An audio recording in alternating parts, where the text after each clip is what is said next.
Hello दोस्तों, स्वागत है आपका अपने यूट्यूब चैनल अंबुज पाठशाला में। तो इस वीडियो में हम लोग झारखंड बोर्ड परीक्षा 2026 के लिए क्लास 11 फिजिक्स का मोस्ट इम्पोर्टेंट वायरल एमसीक्यू देखने वाले हैं। Most important viral question paper देखने वाले हैं।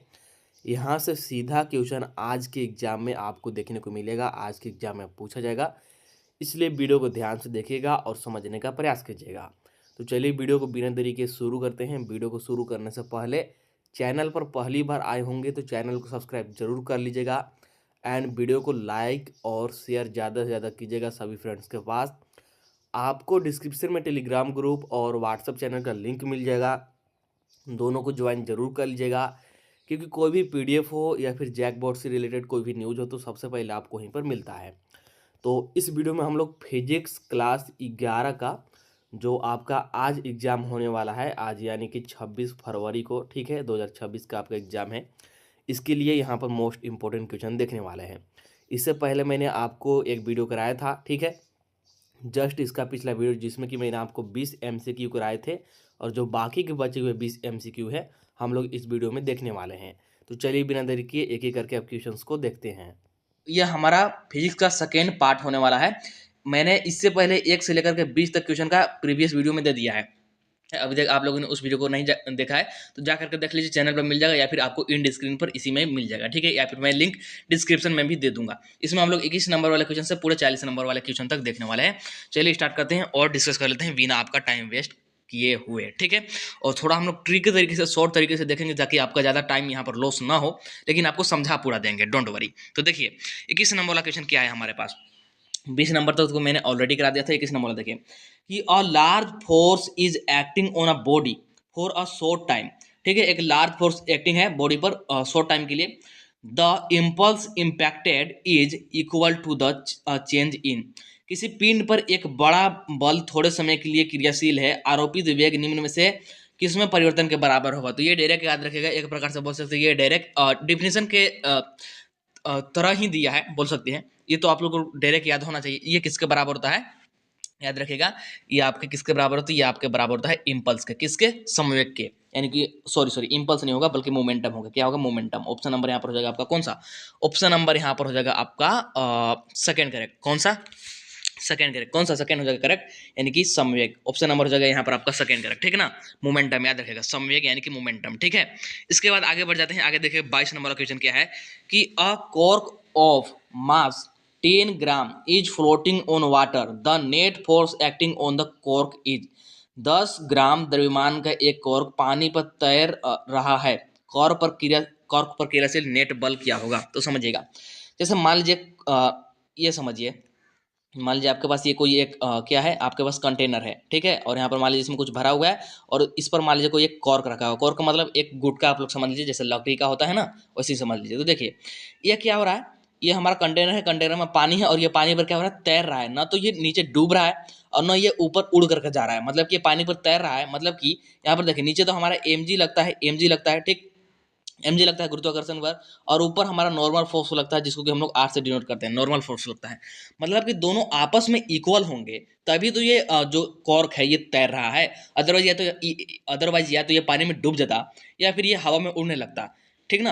लेकिन ये पानी पर तैर रहा है इजीली, मतलब कि जो आपका नॉर्मल है और ये जो आपका यहाँ पर गुरुत्वाकर्षण बल लग रहा है, दोनों इक्वल है। मतलब कि अगर देखा जाए नेट बल, तो नेट बल शून्य हो जाएगा। यहाँ पर नेट बल कितना हो जाएगा, शून्य हो जाएगा, यानी कि ऑप्शन नंबर यहाँ पर हो जाएगा आपका 4 करेक्ट। समझ में आया होगा इजीली। इसके बाद देखिए 23 नंबर क्या है कि रोलिंग फ्रिक्शन आपसे पूछ रहा है कि रोलिंग फ्रिक्शन क्या होता है, कैसे होता है। तो देखिए आप लोग जानते होंगे कि जो म्यू आर होता है ये ग्रेटर देन होता है किससे, ये ग्रेटर देन होता है म्यू एस से। तो कहने का मतलब है, कहने का क्या मतलब है, यहाँ पर कहने का मतलब है, इसको हम लोग बोल सकते हैं, क्या बोल सकते हैं कि लेस देन स्लाइडिंग फ्रिक्शन होता है। जो रोलिंग फ्रिक्शन होता है ना, ये लेस होता है किससे, स्लाइडिंग फ्रिक्शन से। ऑप्शन नंबर हो जाएगा आपका फर्स्ट, यानी कि सर्पी घर्षण से कम होता है। क्या होता है, सर्पी घर्षण से कम होता है लोटनिक घर्षण का मान, ठीक है।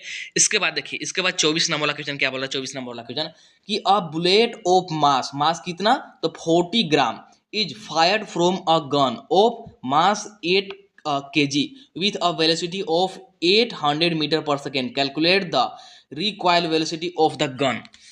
तो देखिए आपसे क्या कैलकुलेट करने के लिए बोल रहा है, रिकॉइल वेलोसिटी कैलकुलेट करने के लिए बोल रहा है। यहाँ पर हिंदी में देखिएगा कि 40 ग्राम द्रव्यमान की एक गोली को 8 किलोग्राम द्रव्यमान की बंदूक से 800 मीटर पर सेकेंड के वेग से दागा जाता है, तो बंदूक के पीछे हटने की वेग की गणना कीजिए। बंदूक कितना वेग से पीछे हटेगा ये आपको बताना है, ठीक है ना। तो कैसे कैलकुलेट करिएगा समझिए। यहाँ पर क्या क्या आपको गिवन है, क्या क्या गिवन है देखिएगा, जरा सा देखिए, जल्दी जल्दी मैं बताता हूँ आपको।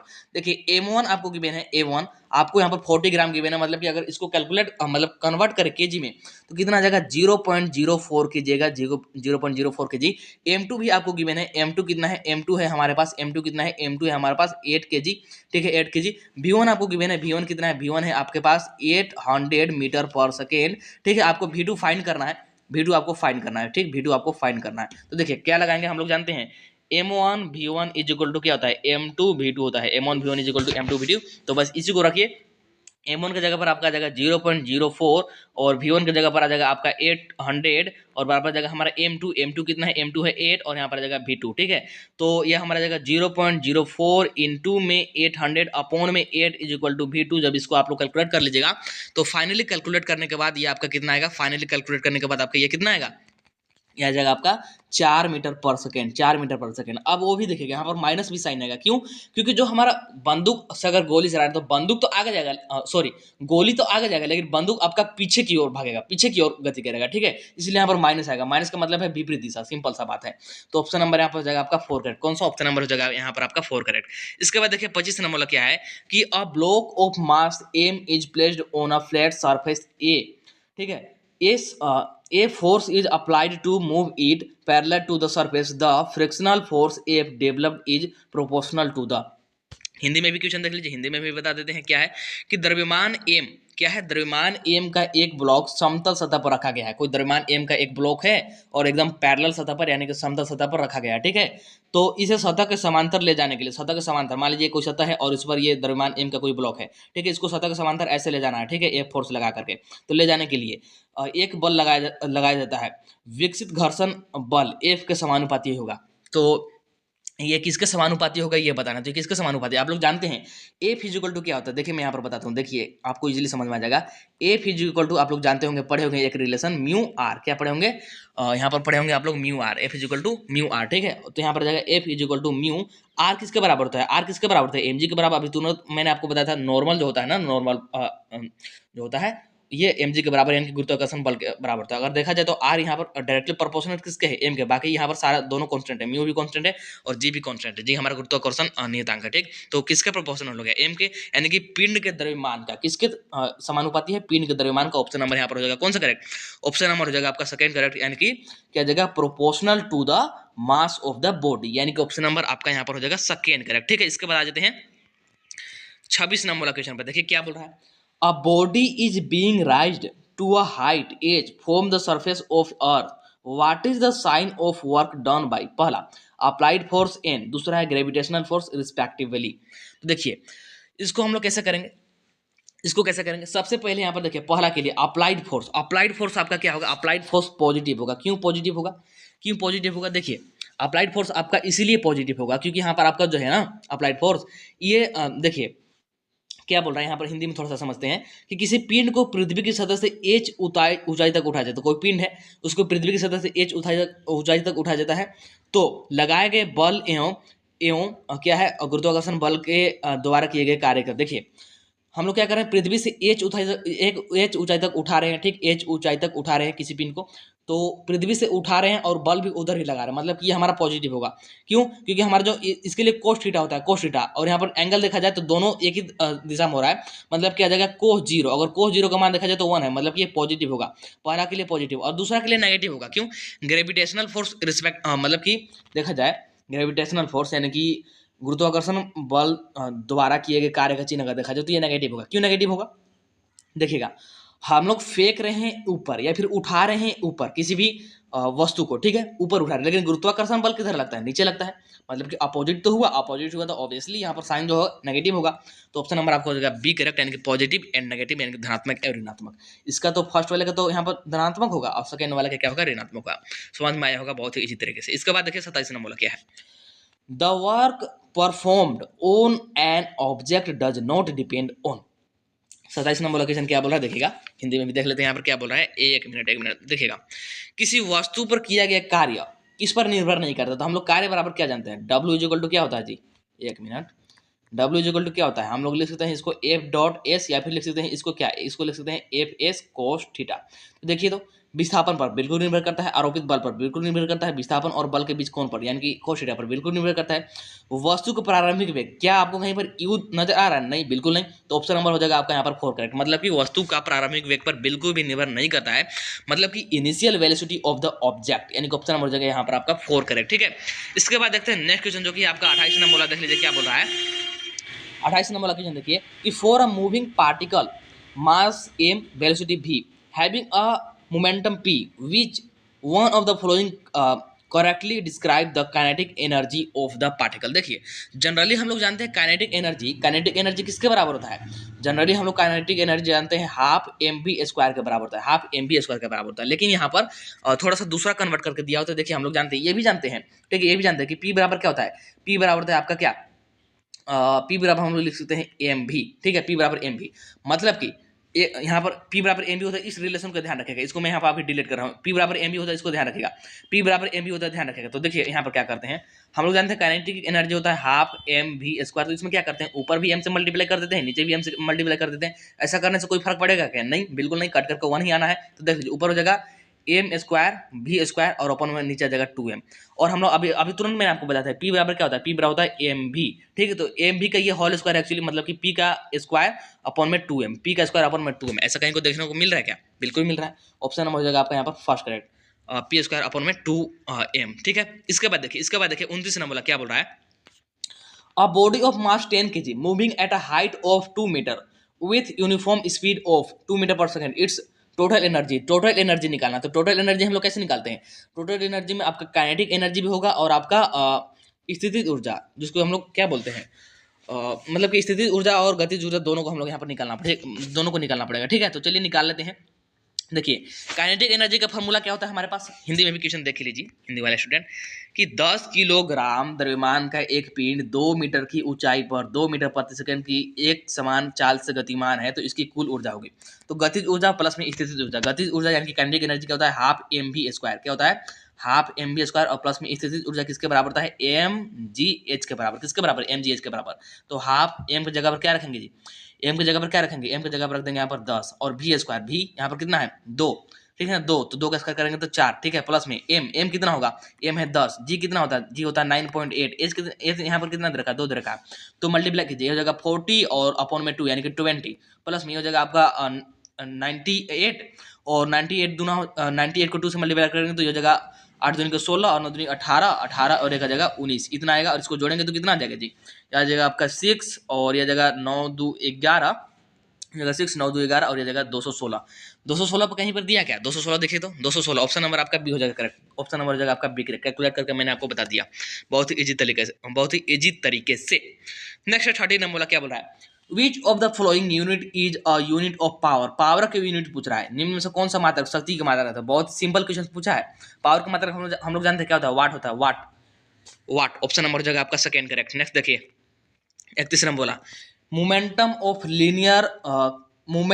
लीनियर मोमेंटम इज, यानी कि रेखीय संयोग का आघूर्ण कहलाता है, रेखीय संयोग का आघूर्ण क्या कहलाता है, अगर रेखीय संयोग का आघूर्ण देखा जाए तो इसको हम लोग क्या बोलते हैं, इसको हम लोग क्या बोलते हैं जी, इसको बोलते हैं एक मिनट, क्या है हमारे पास, रेखीय संयोग है ना, तो रेखीय संयोग के आघूर्ण को हम लोग बोलते हैं कोणीय संयोग, क्या बोलते हैं, कोणीय संयोग, यानी कि ऑप्शन नंबर यहाँ पर जाएगा आपका फोर्स करेक्ट, यानी कि एंगुलर मोमेंटम, क्या बोलते हैं, एंगुलर मोमेंटम बोलते हैं। इसके बाद देखिएगा 32 नंबर वाला क्वेश्चन क्या बोल रहा है, कि a particle performing uniform circular motion has angular momentum L if its angular frequency is doubled and its kinetic energy half, then the new angular momentum is. तो न्यू एंगुलर मोमेंटम कितना हो जाएगा, new angular momentum इसका L 1/4 गुना हो जाएगा, यानी कि एल अपॉन 4 हो जाएगा, ऑप्शन नंबर यहाँ पर हो जाएगा आपका बी करेक्ट, ठीक है। यहाँ पे देखिए डबल हो रहा है ये और ये हाफ हो रहा है, इसलिए यहाँ पर L/4 हो जाएगा, यानी कि ऑप्शन नंबर हो जाएगा आपका सेकंड करेक्ट, ठीक है। हिंदी में दिया गया था कि एक समान वृत्तीय गति करने वाले कण का कोणीय संवेग एल होता है यदि इसकी कोणीय आवृत्ति दोगुनी कर दीजिए, कोणीय आवृत्ति को दोगुना कर दिए और इसकी गतिज ऊर्जा, उसका जो गतिज ऊर्जा है इसको आधा कर दिए, इसको दोगुना करके इसको आधा करेंगे तो ये L/4 हो जाएगा, मतलब कि 1/4 गुना हो जाता है, तो ऑप्शन नंबर हो जाएगा आपका सेकंड करेक्ट। इसके बाद 33 नंबर वाला क्वेश्चन देख लीजिए क्या बोल रहा है, the velocity of centre of mass of the system remains constant if the total external force acting on the system is. तो हिंदी में देख लीजिए कि किसी निकाय के द्रव्यमान केंद्र का वेग नियत रहता है यदि निकाय पर कार्यरत कुल बाह्य बल कितना होगा, नियत रहने के लिए यानी कि कांस्टेंट रहने के लिए बाह्य बल कितना होना चाहिए जी, बाह्य बल कितना होना चाहिए, जीरो होना चाहिए। कितना होना चाहिए, जीरो, यानी कि ऑप्शन नंबर कौन सा, ऑप्शन नंबर जगह यहाँ पर आपका 4 करेक्ट। इसके बाद देखिए 34 नंबर बोला क्या है, the product of movement of inertia and angular acceleration is called. तो किसका प्रोडक्ट पूछ रहा है, the product of movement of inertia जिसको कि हम लोग आई से डिनोट करते हैं, एंड एंगुलर एक्सेलरेशन का हम लोग किससे डिनोट करते हैं, अल्फा से डिनोट करते हैं। तो इन लोग दोनों का प्रोडक्ट यानी कि इन लोग दोनों को मल्टीप्लाई करने पर क्या आ जाएगा, ये आता है टाउ, इसको हम लोग क्या बोलते हैं, टॉर्क बोलते हैं, ये हमारा होता है, ठीक ना। तो आई और ये अल्फा इज इक्वल टू होता है टाउ, जिसको कि हम लोग बोलते हैं एंगुलर इसको बोलते हैं टॉर्क, क्या बोलते हैं, टॉर्क बोलते हैं, यानी कि ऑप्शन नंबर जगह आपका सेकंड करेक्ट, ठीक है। हिंदी में देख लीजिए, जड़त्वाघूर्ण आई और कोणीय त्वरण अल्फा का गुणन क्या कहलाता है, टाउ, जो कि होता है बल आघूर्ण, क्या होता है, बल आघूर्ण, यानी कि ऑप्शन नंबर जगह आपका दूसरा का करेक्ट। इसके बाद 35 नंबर का क्वेश्चन देख लीजिए क्या है, कि movement of inertia of a solid sphere of mass m and radius r about the diameter is. तो एक ठोस गोला जिसका द्रव्यमान m और त्रिज्या r है के व्यास के सापेक्ष जड़त्वाघूर्ण, याद रखेगा व्यास के सापेक्ष जड़त्वाघूर्ण किसका, ठोस गोला का, तो कितना होता है 2/5 mr² यानी कि ऑप्शन हो जाएगा आपका फर्स्ट करेक्ट। याद रखने वाली ये सारी बातें होती हैं, ठीक है। इसके बाद देखिए 36 नंबर बोला कि वर्क इज रिप्रेजेंटेड बाय, बहुत सिंपल क्वेश्चन, वर्क को दर्शाया जाता है हम लोग W इक्वल टू क्या लिखते हैं, F.S लिखते हैं, तो ऑप्शन हो जाएगा आपका यहाँ पर थर्ड करेक्ट, ठीक है। इसके बाद देख लीजिए नेक्स्ट क्वेश्चन जो कि है 37 नंबर बोला, क्या बोल रहा है, the value of G at the centre of the earth is. तो G का वैल्यू बताना है किस पर, सेंटर ऑफ द अर्थ यानी कि अर्थ के सेंटर पर, यानी कि पृथ्वी के केंद्र पर G का मान। तो पृथ्वी के केंद्र पर G का मान कितना होता है, शून्य होता है, शून्य, यानी कि ऑप्शन नंबर हो जाएगा आपका यहाँ पर फर्स्ट करेक्ट, ठीक है। ऑप्शन नंबर जगह यहाँ पर आपका फर्स्ट करेक्ट। इसके बाद देखिए 38 नंबर क्वेश्चन क्या बोल रहा है, the escape velocity from the surface of the earth is RE is radius of the earth. RE के अंदर रखा है आपको, ये रेडियस है अर्थ का। हिंदी में देख लीजिए क्या बोल रहा है, कि पृथ्वी की सतह से पलायन वेग का मान होगा RE, पृथ्वी की त्रिज्या है। RE मतलब यहाँ पर क्या डिनोट कर रहा है ये बता दिया, RE क्या डिनोट कर रहा है, तो RE पृथ्वी की त्रिज्या है। तो पलायन वेग का मान पूछ रहा है, हम लोग जानते हैं पलायन वेग कितना होता है जी, आपको याद होगा, ये भी पूछ सकते हैं कि पलायन वेग का मान बताए, तो पलायन वेग का मान कितना होता है 11.2 किलोमीटर पर सेकेंड, जिसका कि आप लोग सोच भी नहीं सकते हैं, एक सेकेंड में 11.2 किलोमीटर। अगर इतना वेग से अगर किसी वस्तु को फेंक दिए ना तो वापस पृथ्वी पर आएगा नहीं, वो पलायन हो जाएगा, मतलब कि अंतरिक्ष में चला जाएगा, उसी को हम लोग बोलते हैं पलायन वेग।